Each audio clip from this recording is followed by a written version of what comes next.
क्या आपने कभी सोचा है कि हमारे जीवन में जो भी होता है, सुख दुख रिश्ते और कठिनाइयां, वे क्यों और कैसे आती हैं? क्या ये सिर्फ संयोग है या इसके पीछे कोई बड़ा रहस्य छिपा है? हमारे कर्म, हमारे ऋणानुबंध और भगवान की कृपा, ये सभी हमारे जीवन को दिशा देते हैं। आज के इस पॉडकास्ट में हम इस गहरे विषय पर चर्चा करेंगे: कर्म का नियम, ऋणानुबंध का रहस्य, मुक्ति के उपाय और भक्ति का महत्व। यह सिर्फ एक कहानी नहीं, बल्कि जीवन को समझने का मार्ग है। तो अंत तक हमारे साथ बने रहिए, क्योंकि जो आप जानने वाले हैं वह आपके जीवन को बदल सकता है। तो चलिए इस अद्भुत यात्रा की शुरुआत करते हैं। हमारे ऋषि मुनियों ने कर्म के नियम को जीवन का सबसे बड़ा सत्य बताया है। ये नियम इतना सटीक और स्पष्ट है कि इसे समझने के बाद जीवन के हर सुख दुख का कारण हमारे सामने आ जाता है।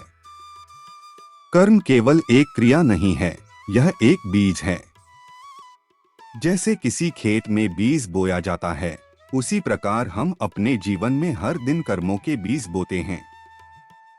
और समय आने पर वे बीज फल बनकर हमारे जीवन में लौटते हैं, चाहे अच्छे हों या बुरे।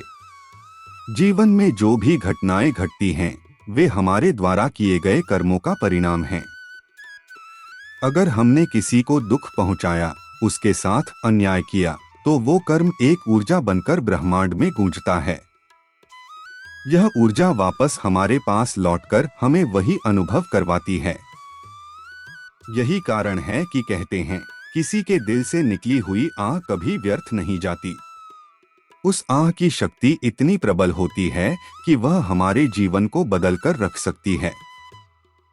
अब सोचिए, जब कोई आह भरता है तो वह केवल शब्द नहीं होता। यह एक भावनात्मक ऊर्जा होती है जो व्यक्ति के दुख से उपजती है। यह ऊर्जा ब्रह्मांड में एक निशान छोड़ती है, जिसे मिटाना असंभव होता है।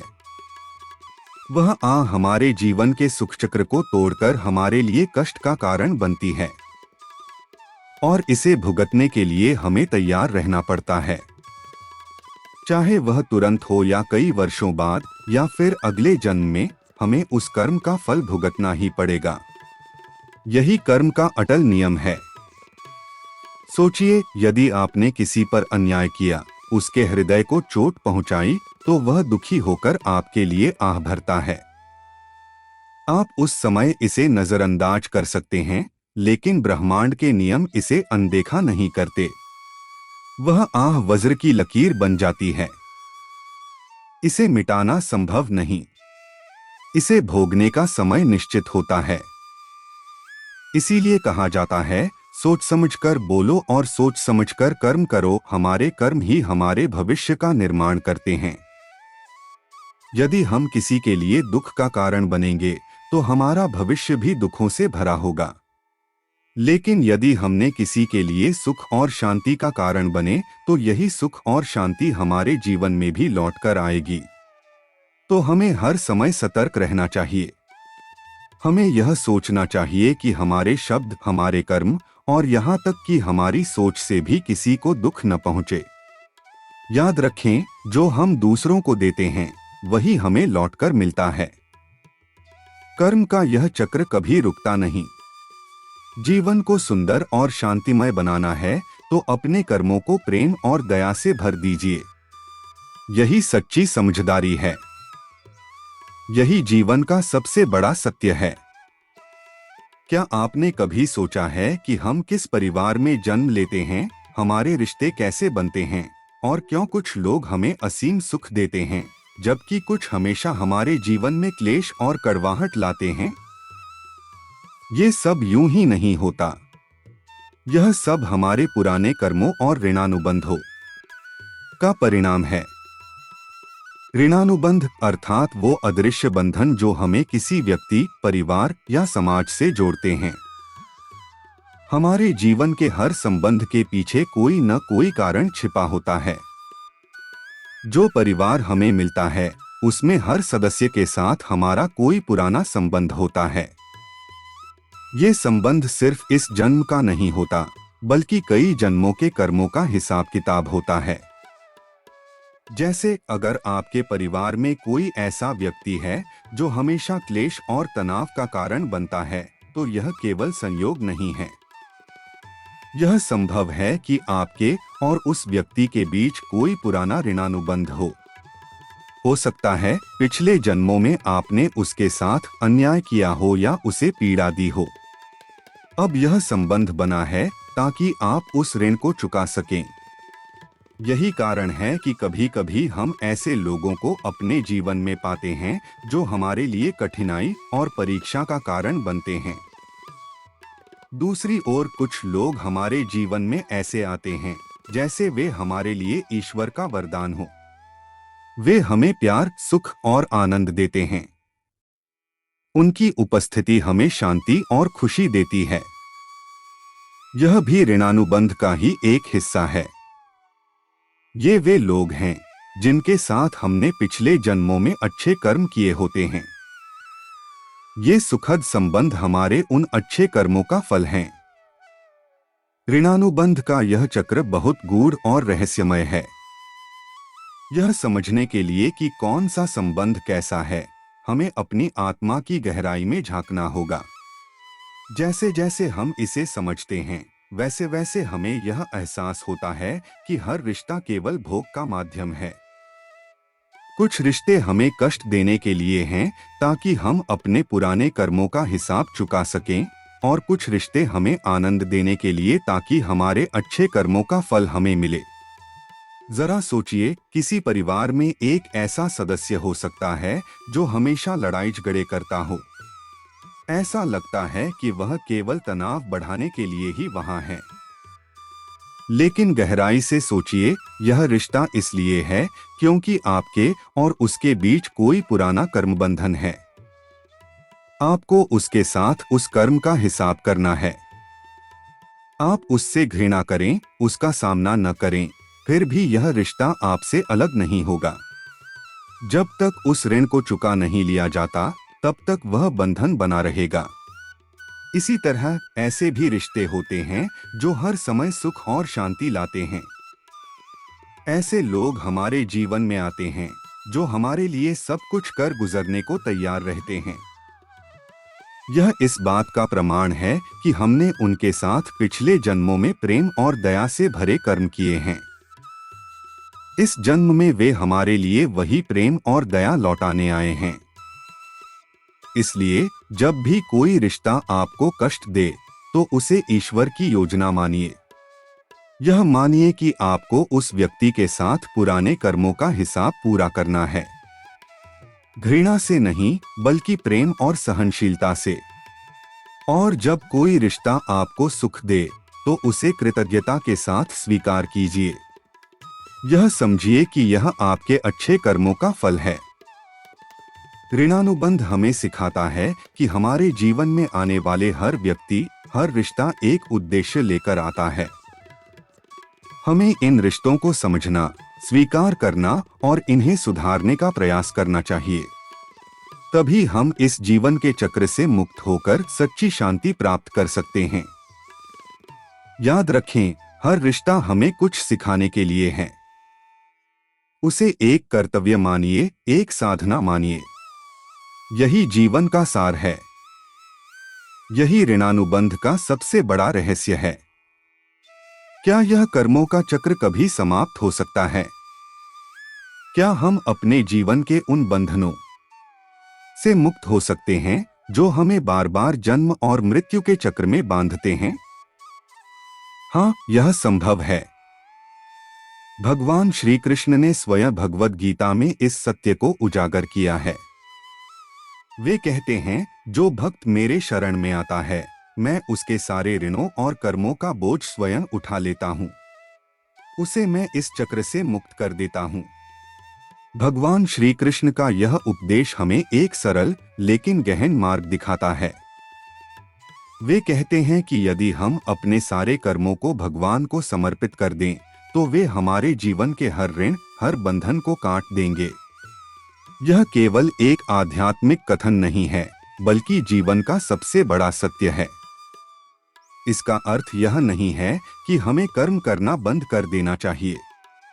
कर्म तो जीवन का आधार है। गीता में भी श्री कृष्ण कहते हैं, कर्म किए बिना इस संसार में कोई भी जीवित नहीं रह सकता, लेकिन इस संसार में रहते हुए हमें एक ऐसा दृष्टिकोण अपनाना है जो हमारे कर्मों को बंधन से मुक्त कर दे। और वह दृष्टिकोण है निष्काम कर्म। निष्काम कर्म का अर्थ है बिना किसी फल की इच्छा के कर्म करना। जैसे एक किसान अपने खेतों में बीज बोता है, उसे यह भरोसा होता है कि भगवान वर्षा करेंगे और फसल उग जाएगी। वह अपने कर्म को करता है, लेकिन इसके फल को भगवान पर छोड़ देता है। यही भाव हर कर्म में लाने की आवश्यकता है।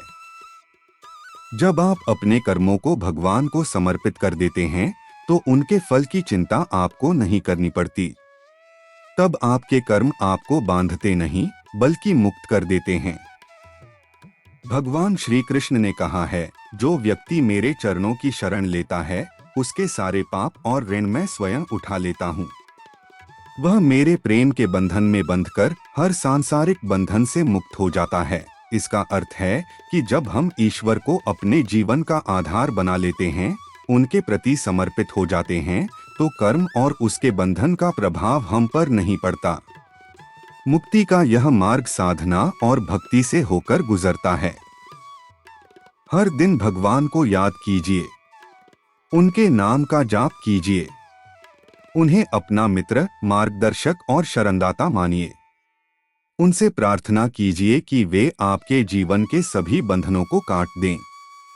यह प्रार्थना केवल शब्दों में नहीं होनी चाहिए, बल्कि आपके हृदय से निकले। जब आपकी भक्ति सच्ची होगी, तो ईश्वर आपके जीवन की हर बाधा को हर लेंगे। जीवन का अंतिम सत्य यही है, कर्म करना, लेकिन उन कर्मों को भगवान को समर्पित करना। हमें जो भी मिलता है, उसे ईश्वर का प्रसाद मानना चाहिए। सुख हो या दुख, यह समझना चाहिए कि यह सब हमारे जीवन को संवारने के लिए है। जब हम इस दृष्टिकोण को अपना लेते हैं, तो हमारा जीवन बदलने लगता है।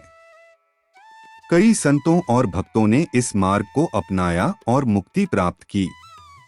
जैसे मीरा ने अपनी भक्ति से खुद को भगवान श्री कृष्ण के चरणों में समर्पित कर दिया। उन्होंने हर कठिनाई को सहा, लेकिन उनका हृदय हमेशा आनंद में रहा। इसी प्रकार यदि हम भी अपने जीवन के हर कर्म को भगवान को अर्पित कर दें, तो हमारा जीवन भी दिव्यता से भर जाएगा। याद रखें, भगवान केवल हमारी भक्ति और समर्पण चाहते हैं। जब आप अपने सारे दुख और चिंताओं को भगवान के चरणों में समर्पित कर देते हैं, तो वे उन्हें अपने हाथों में उठा लेते हैं। वे कहते हैं, तुम्हारे सारे ऋण मेरे हैं। अब तुम केवल मुझ पर भरोसा करो। यह भरोसा, यह समर्पण ही मुक्ति का मार्ग है। जो भक्त भगवान के चरणों में शरण लेता है, उसके जीवन से सभी बंधन धीरे धीरे समाप्त हो जाते हैं। उसे केवल ईश्वर से प्रेम करना है और बाकी सब भगवान स्वयं संभाल लेते हैं। यही कर्म से मुक्ति का उपाय है। भगवान का प्रेम और उनकी भक्ति ही वह दिव्य शक्ति है जो हमारे जीवन के सभी बंधनों को काट सकती है। जब हमारा हृदय भगवान के प्रति सच्चे प्रेम और भक्ति से भर जाता है, तो जीवन में चाहे कितनी भी कठिनाइयां हों, वे हमें विचलित नहीं कर पाती। प्रेम और भक्ति वह जादू है जो हर प्रकार के दुख, हर प्रकार की अशांति को मिटा देती है। भगवान का प्रेम केवल एक भावना नहीं, बल्कि संपूर्ण अस्तित्व का आधार है। यह वह शक्ति है जो सृष्टि को बांधे हुए है। लेकिन इसे अनुभव करने के लिए हमें अपने भीतर झांकना होगा। प्रेम केवल शब्दों में नहीं होता, यह हमारे कर्मों, हमारे विचारों और हमारे व्यवहार में झलकना चाहिए। भगवद गीता में भगवान श्री कृष्ण कहते हैं, जो भी भक्त मुझसे सच्चे मन से प्रेम करता है, मैं उसकी सभी समस्याओं का समाधान कर देता हूँ। उसके लिए मैं हर बाधा को दूर कर देता हूँ। यह कोई केवल धार्मिक कथन नहीं है, बल्कि यह जीवन का सबसे बड़ा सत्य है। सच्चा प्रेम निस्वार्थ होता है। जब हमारा प्रेम केवल भगवान के प्रति समर्पित हो जाता है तो हमारे सभी दुख स्वयं ही समाप्त हो जाते हैं। सोचिए, जब एक बच्चा अपनी माँ की गोद में होता है तो वह अपने सभी डर और चिंताओं को भूल जाता है। ठीक इसी तरह जब हम भगवान की शरण में जाते हैं और उनसे प्रेम करते हैं तो जीवन की हर कठिनाई छोटी लगने लगती है। भक्ति और प्रेम वह आधार है जो हमें आंतरिक शांति प्रदान करता है। लेकिन यह प्रेम केवल भगवान तक सीमित नहीं होना चाहिए। यदि हम वास्तव में भगवान से प्रेम करते हैं तो हमें उनके द्वारा बनाई गई हर चीज से प्रेम करना होगा। इसका अर्थ है कि हमें दूसरों को दुख नहीं पहुंचाना चाहिए, किसी के आंसू का कारण नहीं बनना चाहिए, क्योंकि जब हम किसी को दुख देते हैं तो यह भगवान के प्रति हमारे प्रेम को कमजोर कर देता है। हमारे हर कर्म में प्रेम और दया का भाव होना चाहिए। जब हम किसी को सच्चे मन से माफ करते हैं, जब हम बिना किसी स्वार्थ के किसी की मदद करते हैं, तो यह भी भगवान की भक्ति का ही एक रूप है। भक्ति केवल मंदिर में जाकर भगवान की मूर्ति के सामने झुकने का नाम नहीं है। भक्ति का अर्थ है अपने जीवन को इस प्रकार जीना कि हमारे हर कार्य में भगवान का प्रेम प्रकट हो। जो कुछ भी आपके जीवन में हो उसे भगवान की इच्छा मानकर स्वीकार कीजिए। सुख हो या दुख, हर स्थिति में भगवान का धन्यवाद कीजिए। यह समझिए कि जो कुछ भी हो रहा है वह हमें एक बड़े उद्देश्य के लिए तैयार कर रहा है। यह दृष्टिकोण ही सच्चा ज्ञान है। यही भक्ति का मार्ग है, यही मुक्ति का मार्ग है। हमारे शास्त्रों में अनेकों उदाहरण मिलते हैं।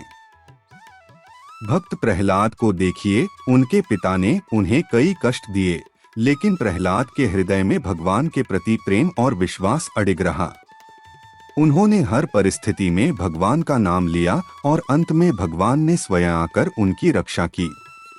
जब हमारा हृदय भगवान के प्रेम और भक्ति से भर जाता है तो हमें इस संसार में किसी और चीज की आवश्यकता नहीं रहती।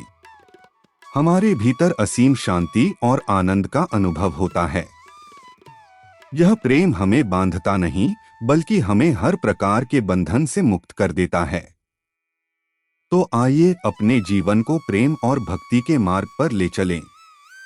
दूसरों को खुशियां दें, किसी के आंसू का कारण न बने। हर परिस्थिति को भगवान की इच्छा मानकर स्वीकार करें। यही वह मार्ग है जो हमें न केवल हमारे ऋणानुबंधों से बल्कि जीवन के हर दुख से मुक्त कर सकता है। यही सच्चा ज्ञान है और यही सच्ची मुक्ति है। भक्ति और प्रेम के इस मार्ग पर चलने का निर्णय लीजिए। यह केवल भगवान को प्रसन्न नहीं करेगा बल्कि आपको जीवन का वास्तविक आनंद और मुक्ति का अनुभव भी कराएगा। तो दोस्तों, आज आपने जाना कि कैसे हमारे कर्म, ऋणानुबंध और भक्ति हमारे जीवन में महत्वपूर्ण भूमिका निभाते हैं। जीवन का हर क्षण भगवान की योजना का हिस्सा है। इसे स्वीकार करना, इसे समझना और इसे प्रेम और भक्ति के साथ जीना ही सच्चा जीवन है। अगर हम अपने कर्मों में ध्यान रखें, दूसरों को दुख न दें और भगवान के प्रति सच्चा प्रेम रखें तो हमें हर दुख और बंधन से मुक्ति मिल सकती है। इस पॉडकास्ट को सुनने के लिए आपका धन्यवाद। अगर यह पॉडकास्ट आपके जीवन में किसी भी प्रकार का प्रकाश लेकर आया हो तो इसे अपने दोस्तों और परिवार के साथ जरूर साझा करें। हमारे चैनल माइथो वाइब्स को सब्सक्राइब करें और बेल आइकन दबाएं ताकि आपको ऐसे ही और गहराई भरे विषयों पर वीडियो सबसे पहले मिलें। याद रखें, भगवान का प्रेम और भक्ति ही जीवन का सबसे बड़ा सत्य है। अगली बार फिर मिलेंगे एक नए विषय के साथ। तब तक के लिए प्रेम और भक्ति का दीप अपने जीवन में जलाए रखें। आपका दिन शुभ हो। जय श्री कृष्ण।